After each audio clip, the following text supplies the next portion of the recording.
Bill Ackman a souvent été battu. Pershing Square a perdu 400 millions de dollars lors de la vente. Et je vous le dis, il est comme le pleurnichard dans la cour de récréation. Vous savez, j'ai fréquenté une école difficile dans le Queens. Il avait l'habitude de s'en prendre aux petits garçons juifs, et il était comme l'un de ces petits garçons juifs qui pleuraient en disant que le monde profitait de lui. Il y a beaucoup de schadenfreude qui circulent aujourd'hui à New York à propos de Bill Ackman, et nous voulons le reconnaître. Je veux dire, beaucoup de gens sont contre lui. C'est difficile. Les erreurs arrivent. Il était aussi très impliqué dans cette entreprise. Malgré cela, sa société Pershing Square Capital gère des actifs de près de 19 milliards de dollars américains avec seulement une trentaine d'employés. Les actifs sous gestion par employé chez Pershing Square sont même plus élevés que chez Tiger Global, ce qui fait de chaque employé de Pershing Square un véritable giga-Bateman. Aucune vérification d'antécédents n'est requise. Qui est vraiment cet investisseur de fonds spéculatifs aux cheveux argentés? Bill Ackman est-il une version ratée du successeur de Warren Buffett en cours de correction de bugs? Ou n'est-il rien de plus qu'un joueur professionnel qui a parfois de la chance? L'histoire de Bill Ackman a tout ce qu'il faut. Un investisseur qui ignore ses détracteurs et qui affiche clairement un état d'esprit d'alpha. Je veux juste te demander, tu as eu une année difficile. Ouais. On peut le dire. Oui. Vous aviez 20 milliards de dollars sous gestion en mars 2015. Oui. Aujourd'hui, c'est descendu à environ 11,4. Quelque chose comme ça, oui. Je ne sais pas si William Cohen est là. Il a écrit « Est-ce que Bill Ackman est fini ?» J'adore les articles comme ça. Ça me motive chaque jour. Une rivalité féroce qui allait plus tard donner lieu à l'un des moments les plus gênants entre faucons de tous les temps. Ainsi que d'innombrables leçons pour chaque jeune ambitieux qui trace sa route vers le sommet et en a assez de recevoir des conseils médiocres de la part de gens ordinaires. Rendons Megalomédia cool à nouveau. Bill Ackman est comme un empereur romain des temps modernes. Il vient d'une famille noble et a commencé avec un terrain considérable, mais il a réussi à le transformer en un empire. Ses adversaires sont nombreux et puissants, comme Karl Khan. Il a remporté de nombreuses batailles, mais en a perdu encore plus.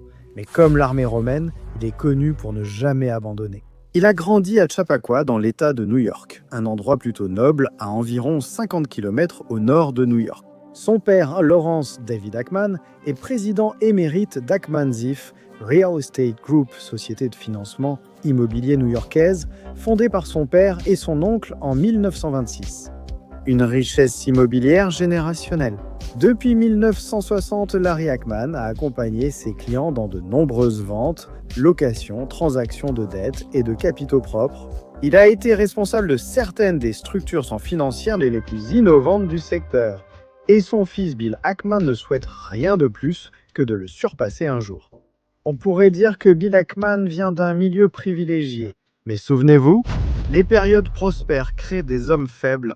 Ackman a non seulement préservé la richesse et le pouvoir de la famille, mais les a aussi considérablement augmentés.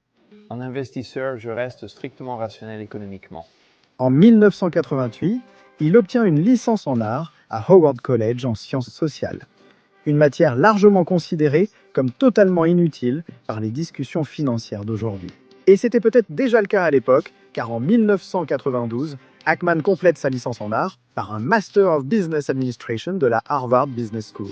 Maintenant, après avoir passé les dernières années à l'université, Bill est prêt à passer à l'action. Et il n'a absolument aucun intérêt à voir les choses en haut.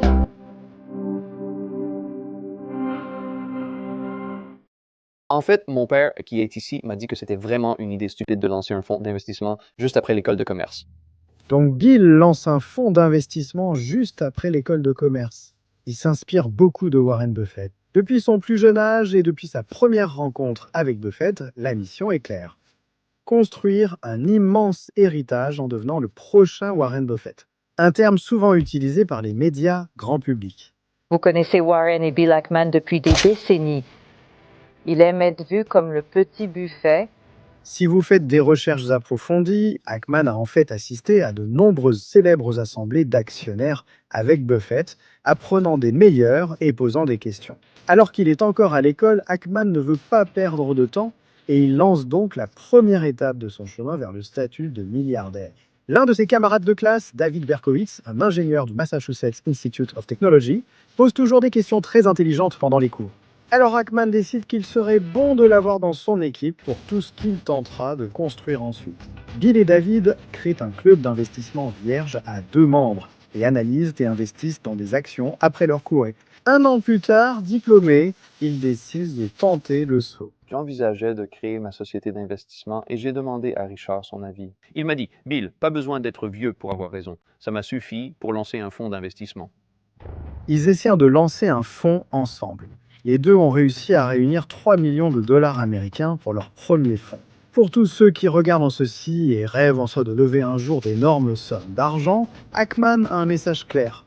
Je n'ai jamais eu peur de solliciter un investissement, même si le capital restait une marchandise.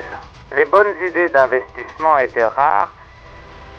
En 1992, à 26 ans, Ackman crée Gotham Partners avec un autre diplômé de Harvard, David P. Berkowitz. La mission, faire de petits investissements dans des sociétés cotées en bourse, un terrain d'essai parfait pour ce qui deviendra une carrière d'investisseur à vie.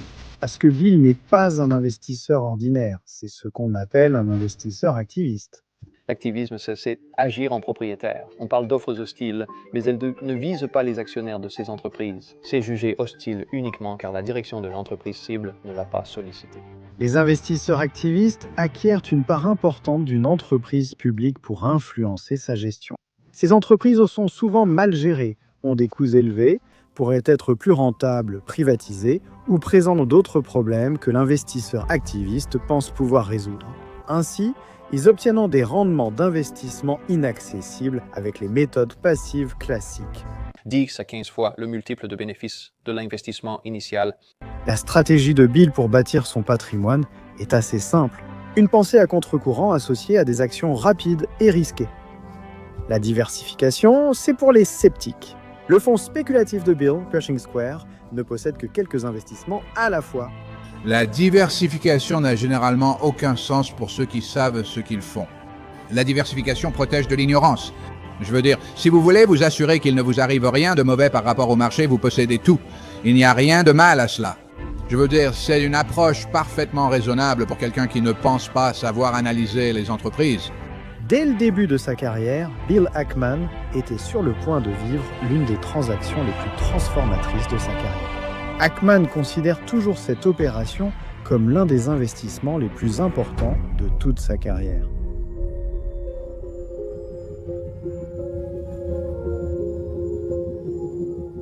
C'était l'occasion parfaite.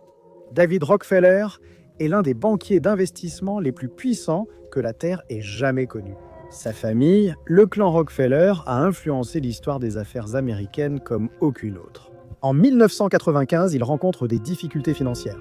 Rockefeller veut mettre une hypothèque de plus d'1 milliard de dollars américains sur le Rockefeller Center de la famille, un grand complexe de bâtiments commerciaux à Midtown Manhattan, aujourd'hui connu pour son sapin de Noël. 1 milliard, c'est beaucoup d'argent, donc aucune banque n'est prête à accorder le prêt hypothécaire. Mais Rockefeller n'est pas étranger à l'ingénierie financière créative et trouve une solution. La solution de Rockefeller va entrouvrir une petite fenêtre d'opportunité pour Ackman d'intervenir. Rockefeller fonde une société publique, une fiducie de placement immobilier nommée Rockefeller Center Properties. Cette société accorde ensuite une hypothèque de plus d'1 milliard de dollars sur le Rockefeller Center, l'hypothèque étant le seul actif de la société publique, financé par un mélange complexe de dettes et de capitaux propres. C'est là qu'intervient Ackman, prouvant son génie des affaires et sa persévérance en tant que jeune Chad dans la vingtaine. Ackman comprend astucieusement qu'en achetant des actions de la société publique, il peut s'intéresser au bâtiment du Rockefeller Center à un prix très bas. Il peut posséder 6 millions de pieds carrés d'espace, 2 millions de pieds carrés de droits aériens, une salle de concert et plus, encore pour une fraction de sa valeur à long terme. Et l'action a récemment subi des pressions financières. C'est donc le moment idéal pour acheter. Même aujourd'hui, debout dans son bureau au 42e étage de la 7e avenue, surplombant New York, Ackman a une lueur ambitieuse dans les yeux en pensant à l'accord. Mais Ackman ne peut pas le faire seul. Il parcourt la ville à la recherche de co-investisseurs jusqu'à ce qu'il finisse par entrer en contact avec Joe Steinberg de la Leucadia National Corporation. Vous, les jeunes loups qui regardez cette vidéo, vous n'avez probablement aucune idée du genre d'organisation qu'était la Leucadia à l'époque. Mais c'était une société financière très prestigieuse, et elle est aujourd'hui connue sous le nom de Jefferies Financial Group. Pour faire court, l'affaire devient plus compliquée. Un consortium d'acheteurs concurrents dirigé par Goldman Sachs finit par remporter l'enchère pour le Rockefeller Center. Toutes sortes de parties prenantes centrifuges s'impliquent, du magnat de l'immobilier Sam Zell à Donald Trump, qui tentera plus tard de rendre sa grandeur à l'Amérique. Ainsi, même si Ackman ne remporte finalement pas l'affaire, cela place ce jeune homme de 29 ans sur la carte mentale des plus grands investisseurs mondiaux. Certaines des relations qu'il noue vont bientôt l'aider à gérer des milliards d'actifs. Nous allons bientôt découvrir comment. Bon sens, cela lui vaut même une lettre du giga-patriarche David Rockefeller, le remerciant pour sa loyauté pendant les négociations. Ackman garde la lettre encadrée sur son bureau à ce jour. Sa société, Gotham Partners, soudainement sous les projecteurs de l'élite financière de New York, gère 500 millions de dollars américains d'actifs 3 ans après l'offre. Ackman se sent comme le maître de l'univers. Mais tout ce succès aveugle Bill et il ne voit pas venir sa chute. Les choses chez Gotham commencent à se détériorer en 1998. Ackman et Berkowitz font l'erreur majeure d'acquérir une majorité dans une société de gestion de parcours de golf déficitaire.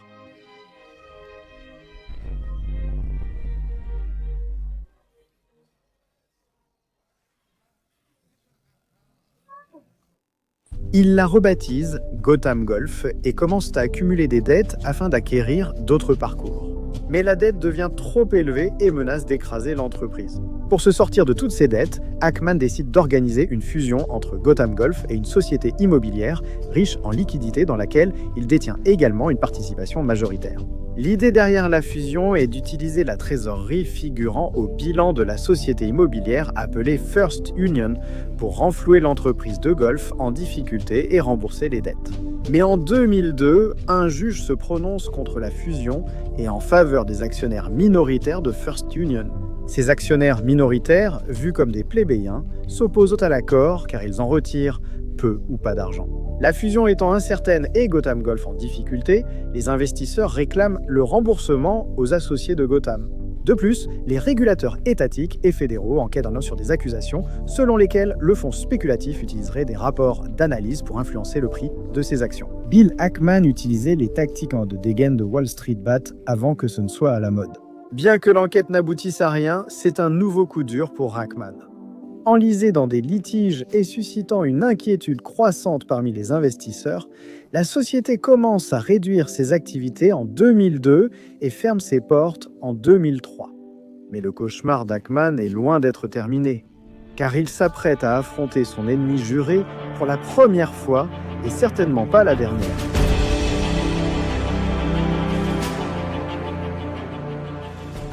En 2003, une querelle éclate entre Ackman et Carl Icahn à propos d'une affaire impliquant Hollywood Realty. Icahn est connu comme un prédateur d'entreprise impitoyable, un homme avec qui on ne fait affaire que si l'on est vraiment désespéré. Ackman l'est. J'ai gagné cet argent à cause du mauvais système, pas grâce à mon génie. Il vend sa part de Hollywood Realty à Icahn pour $80 l'action afin de sortir rapidement. Elle se négocie à $60 l'action et Ackman pensait qu'elle valait plus de $100 l'action. Alors ils se mettent d'accord sur ce qu'on appelle une assurance imbécile, dans le jargon de Wall Street, un mécanisme qui concerne souvent moins l'argent que la protection de sa réputation. Dans le cadre de cette assurance imbécile, le contrat d'achat d'unités stipule que si Icahn vend les actions dans les 3 ans avec un bénéfice de 10% ou plus, Ackman aurait droit à une part du produit de la vente. Selon les termes du contrat, Icahn devait environ 4,5 millions de dollars américains à Ackman et à ses investisseurs. Icahn a refusé de payer, Ackman a porté plainte. 8 ans plus tard, Icahn a été contraint par décision de justice de payer les 4,5 millions, ainsi qu'un intérêt de 9% par an. Une petite somme d'argent, mais avec des conséquences négatives énormes pour Ackman. Parce qu'Icahn est quelqu'un qui ne pardonne pas facilement. On parle de personnes tout en haut, tout en haut, tout en haut. Leur compétitivité est ancrée dans l'ego. Mais d'abord, la situation commence à évoluer positivement pour Ackman.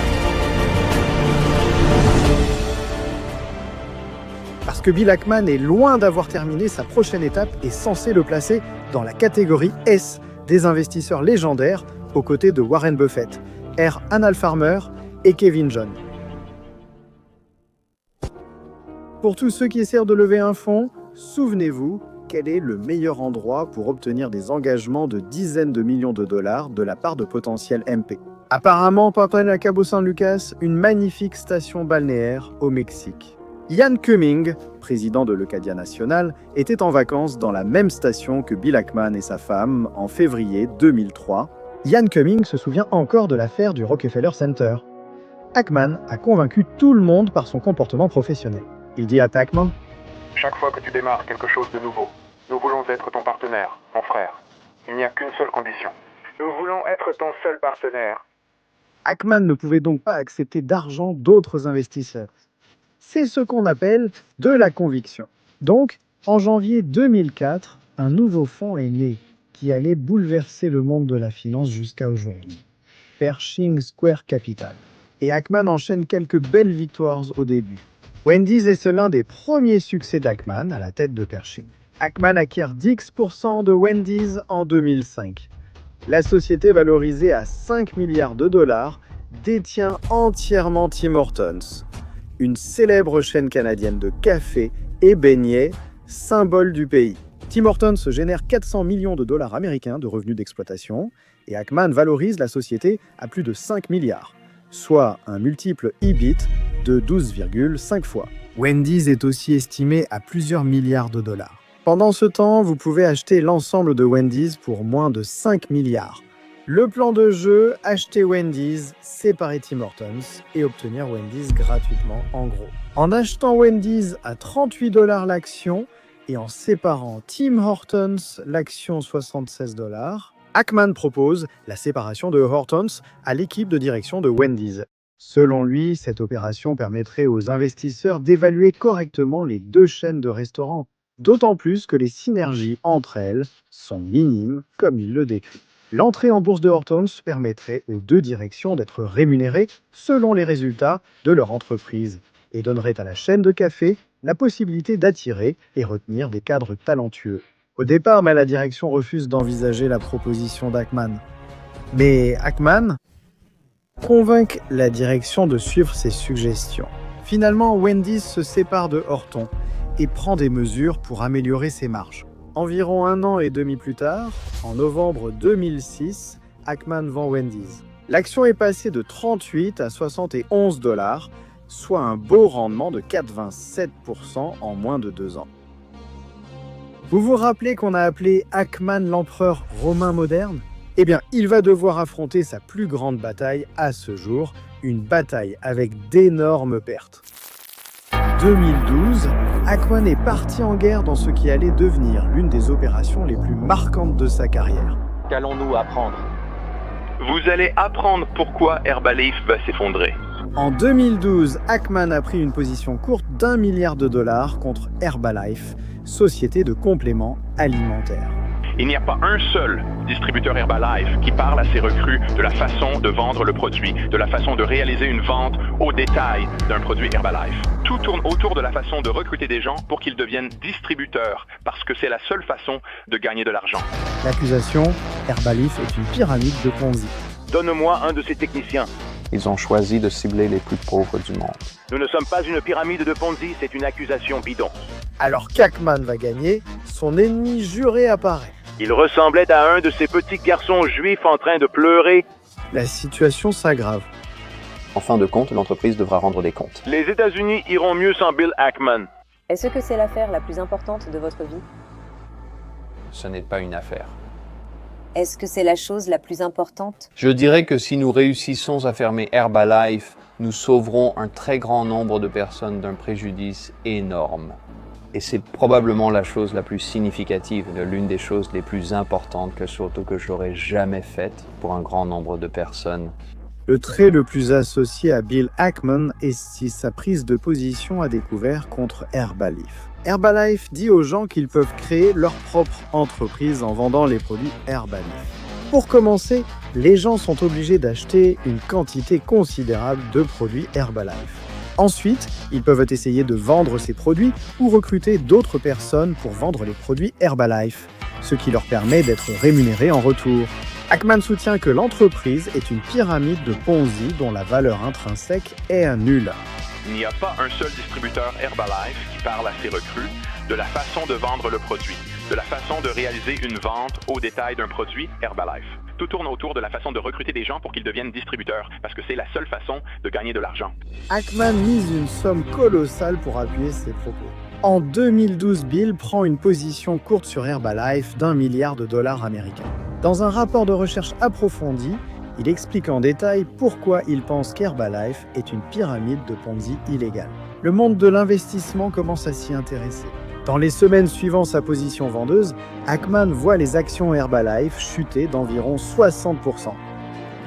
Ackman dit faire l'œuvre de Dieu avec sa transaction Herbalife, qui semble bien se dérouler. Mais Herbalife va bientôt devenir le plus grand cauchemar de sa carrière. Dans le monde des gigabitman, personne n'oublie jamais. Et Carl Icahn attend patiemment son occasion de se venger d'Ackman après avoir été forcé de lui verser 4,5 millions de dollars américains. Cela mène à une discussion en direct à la télévision entre Ackman et Icahn sur CNBC le 25 janvier 2013. La discussion a désormais un statut légendaire, l'un des plus grands moments de l'histoire de l'actualité financière. Je vous le dis, il est comme le pleurnichard de la cour de récré. J'ai été à une école difficile dans le Queens où on frappait les petits garçons juifs. Et ils ressemblaient à ces garçons qui pleuraient parce que le monde abusait d'eux. Ackman a promis de donner ses gains issus du trade Herbalife à des œuvres de charité. Icahn n'est pas d'accord.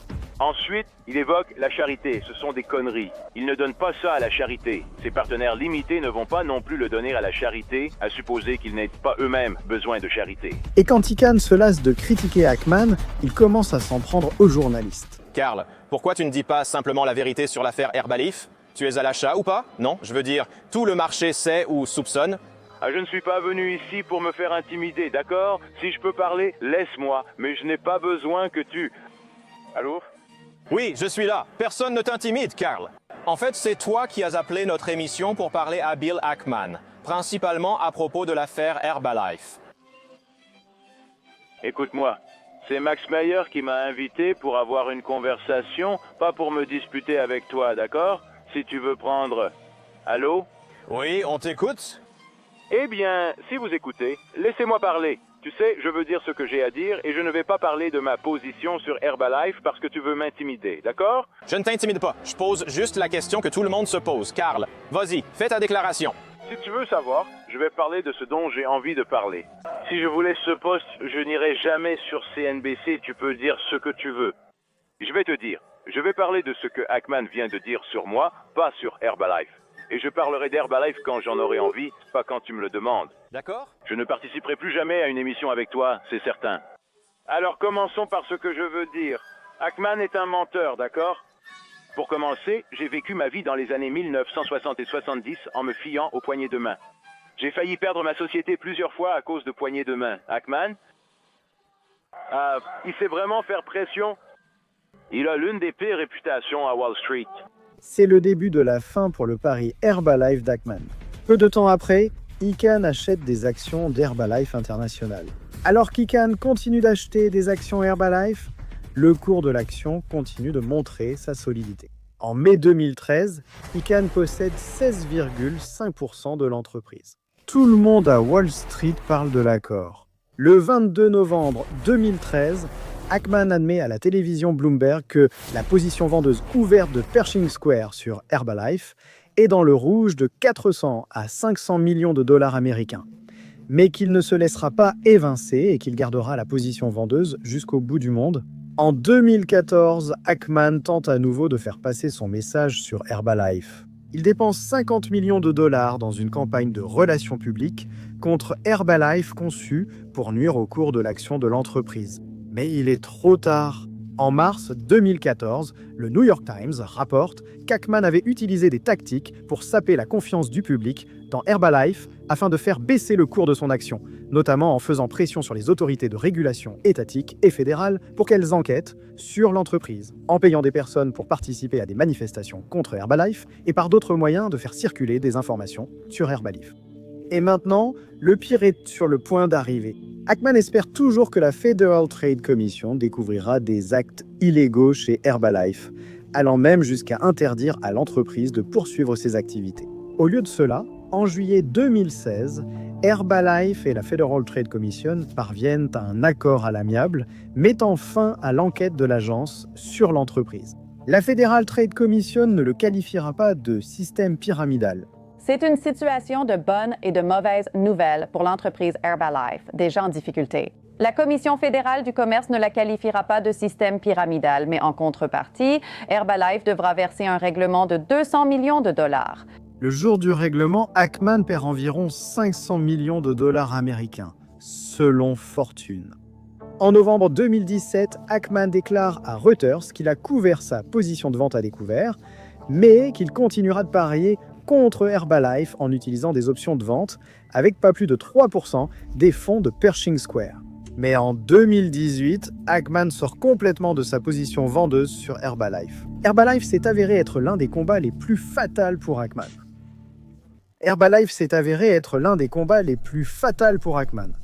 Il ne se doute pas que l'enfer allait continuer. Ackman commence à travailler avec Valeant, une entreprise pharmaceutique multinationale, en 2014. Valeant a adopté une stratégie consistant à racheter d'autres entreprises pharmaceutiques qui fabriquent des médicaments efficaces pour divers problèmes médicaux, puis à augmenter le prix de ces médicaments. Sauver votre vie ne coûtait que 1 000 $, alors que d'autres entreprises le faisaient presque gratuitement. La semaine dernière, Martin Shkreli tentait de justifier l'augmentation de 5 000 % du prix d'un médicament essentiel. Valeant Pharmaceuticals, basé au Québec, est critiqué cette semaine pour avoir augmenté le prix de 2 médicaments rares pour le cœur. Ainsi, l'entreprise connaît une croissance rapide et en 2015 devient la société la plus valorisée du Canada. Il y a 3 choses qu'Ackman aime chez cette entreprise. Le modèle économique, les plans de rémunération lucratifs et le président-directeur général Michel Pierson qui a travaillé chez McKinsey pendant 23 ans avant de rejoindre Valeant. Mais bientôt, sa carrière connaîtra une fin terrible. Pierson et Ackman sont sur le point de semer la pagaille dans l'industrie pharmaceutique d'une manière à laquelle seul Martin Shkreli peut s'identifier. Première étape, acquérir un autre grand fabricant de médicaments, Allergan. Ackman, qui apprécie Pierson, voit une opportunité de gagner de l'argent. Comment ? Pershing Square prend une grande participation dans Allergan, espérant utiliser cet important investissement pour pousser le fabricant de médicaments à se vendre à Valeant. Dans les mois qui suivent un seul investissement, Valeant et Ackman font plusieurs offres pour Allergan, allant même jusqu'à lancer une offre publique d'achat à un moment donné. Cependant, le président-directeur général d'Allergan, David Piot, n'est pas intéressé par un accord avec Valeant. Il sent déjà que quelque chose ne va pas avec Valeant. Il va même jusqu'à l'appeler un château de cartes, alimenté par des hausses de prix des médicaments et une comptabilité douteuse. Pour stopper les tentatives de rachat de Valeant, Allergan doit trouver ce qu'on appelle un chevalier blanc, quelqu'un qui va acquérir l'entreprise et la sauver de l'acquéreur hostile. Pour Ackman, tout cela n'a aucune valeur. Il gagnera de l'argent quoi qu'il arrive. Quand Allergan trouve un chevalier blanc dans un laboratoire pharmaceutique étranger appelé Actavis en 2014, le prix de vente génère un bénéfice énorme pour Ackman. Cette année-là, Allergan aide Pershing Square à réaliser un gain net de 37% après frais, générant une manne d'environ 1 milliard de dollars américains pour Ackman. Mais au lieu d'encaisser les gains et de passer à autre chose, Ackman replonge directement avec Valeant de Pierson. Il va même jusqu'à qualifier Valeant du prochain Berkshire Hathaway de la pharmacie. Il ne pourrait pas plus se tromper. Il prend les gains d'Allergan et devient l'un des plus grands actionnaires de Valeant. Au départ, l'investissement d'Ackman dans Valeant paraît être un nouveau succès. En quelques mois, l'entreprise s'effondre. Valeant est critiqué pour avoir augmenté les prix des médicaments. On pourrait dire qu'il dégageait une forte impression à la Shkreli. En plus, ils faisaient passer leurs médicaments par des méthodes douteuses qui n'étaient pas complètement divulguées aux investisseurs. et il y avait aussi des questions concernant les pratiques comptables de l'entreprise. Pearson a pris beaucoup de mesures pour manipuler un prix de l'action élevé. Et Ackman y a cru et a acheté au plus haut. Ackman essaie de sauver la situation et défend publiquement l'entreprise.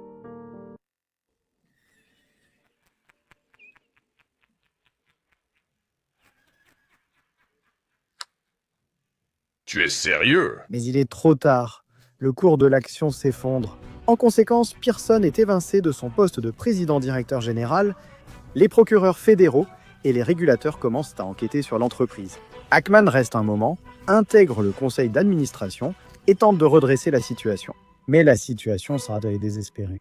En 2014, Ackman quitte sa position chez Valent avec une perte de près de 4 milliards de dollars américains sur une période de 2 ans. Les actifs sous gestion du fonds spéculatif Pershing Square d'Ackman sont passés de plus de 21 milliards à l'été 2015 à 11 milliards. Et Ackman sort de la liste Forbes des 400 Américains les plus riches. Ackman est battu. La plupart des bêtas dans le monde abandonneraient à ce stade.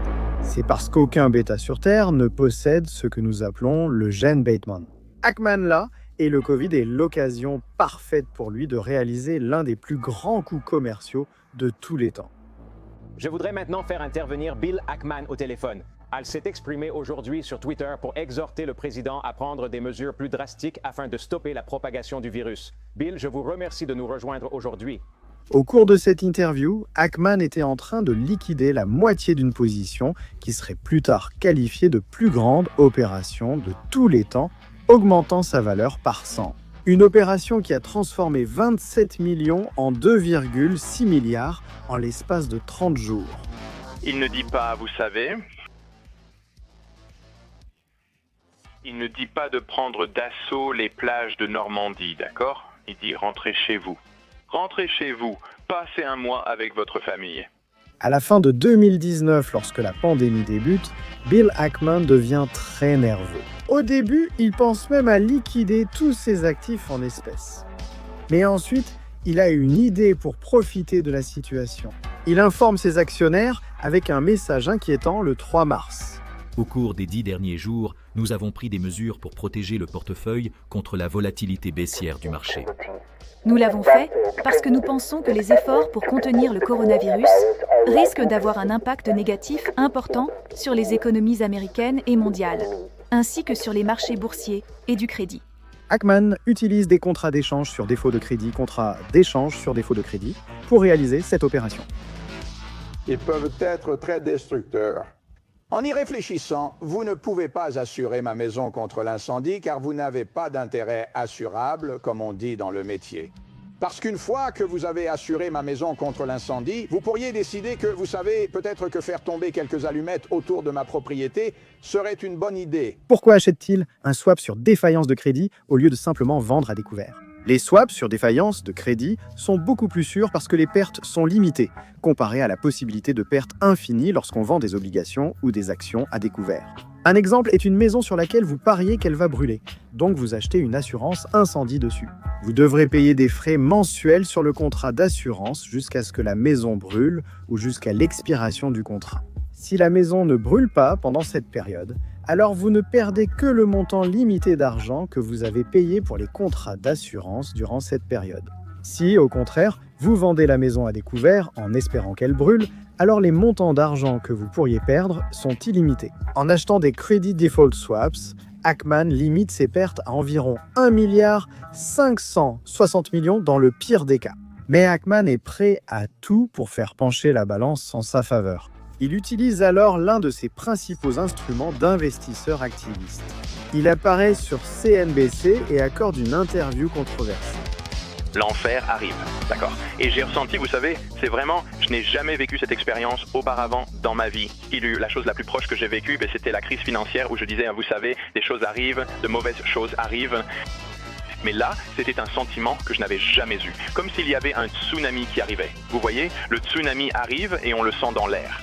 En moins de 30 jours après qu'Ackman ait passé son opération sur les contrats d'échange sur défaut de crédit et acheté une assurance contre l'économie américaine, pour ainsi dire, le marché s'est complètement effondré. Et le pari d'Ackman fonctionne, avec Pershing Square empochant 2,6 milliards de dollars américains. Dites-leur d'apporter mon argent. Un rendement incroyablement élevé. Pourquoi son gain est-il si important?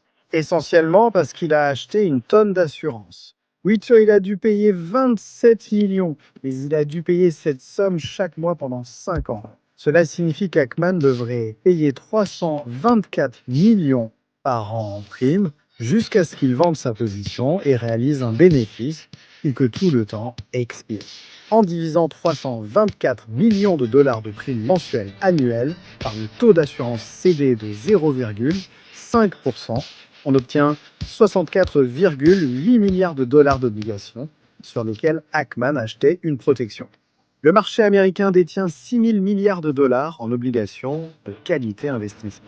Cela signifie qu'Ackman achetait essentiellement une protection sur environ 1% de toutes les obligations d'entreprise du marché. Énorme! Ackman est de nouveau au sommet. Avançons jusqu'à aujourd'hui, et il a encore des ennuis. En janvier 2022, Ackman annonce que Pershing Square a acquis une participation de 1,1 milliard dans Netflix. L'action Netflix vient de subir une forte baisse après des prévisions décevantes de croissance du nombre d'abonnés pour le premier trimestre 2022. Ackman sent une opportunité et en profite. Ce matin, Bill Ackman a pris une participation dans Netflix. Le gestionnaire de fonds spéculatifs milliardaire a déclaré avoir acheté plus de 3 100 000 actions après la chute du titre la semaine dernière, ce qui fait de lui l'un des 20 plus grands actionnaires. Dans un tweet hier, Ackman a déclaré « J'ai toujours admiré Reed Hastings et l'entreprise qu'il a bâtie avec son équipe. Nous sommes ravis que le marché nous ait maintenant offert cette opportunité. » Il a longtemps été un admirateur du président-directeur général de Netflix, Reed Hastings, et de l'entreprise remarquable qu'il a construite avec son équipe. Nous n'avons pas de politique de congé. Vous prenez ce que vous voulez. Nous n'avons pas de politique de dépenses. Vous dépensez comme vous le jugez approprié. En avril, l'action Netflix chute de 35% et Ackman réagit en vendant toute sa participation dans l'entreprise. Perte cumulative, environ 400 millions de dollars américains. Aussi drôle que cela puisse paraître, cela montre aussi qu'Ackman apprend effectivement de ses erreurs passées. Le gars qu'il était autrefois aurait probablement doublé la mise. Honnêtement, hier, en voyant la forte chute, je me suis demandé si Bill en achèterait plus, car l'ancien Bill l'aurait fait et vous aurait expliqué pourquoi. Que reste-t-il de l'homme qu'on appelait autrefois le prochain Warren Buffett à son apogée? Bill Ackman est-il battu? Ou s'en sort-il très bien? Depuis sa création jusqu'en 2020, son fonds a généré 885% contre 259% pour l'ES et P. Environ 15% de rendement annuel pour Ackman, contre seulement 7,5% pour le marché. Pour les spectateurs qui souhaitent enfin commencer une carrière dans l'investissement eux-mêmes, Bill propose une bonne stratégie pour construire une carrière réussie dans la finance. Bien sûr, donc je pense que la meilleure chose, c'est que le métier d'investisseur, on peut l'apprendre en lisant. Vous savez, lisez tout ce que Warren Buffett a jamais écrit. Regardez toutes les vidéos YouTube dans lesquelles il est apparu. C'est une très bonne façon d'apprendre l'investissement. Mais investir, c'est plus que ça. La vraie façon de comprendre l'investissement, c'est de comprendre une entreprise.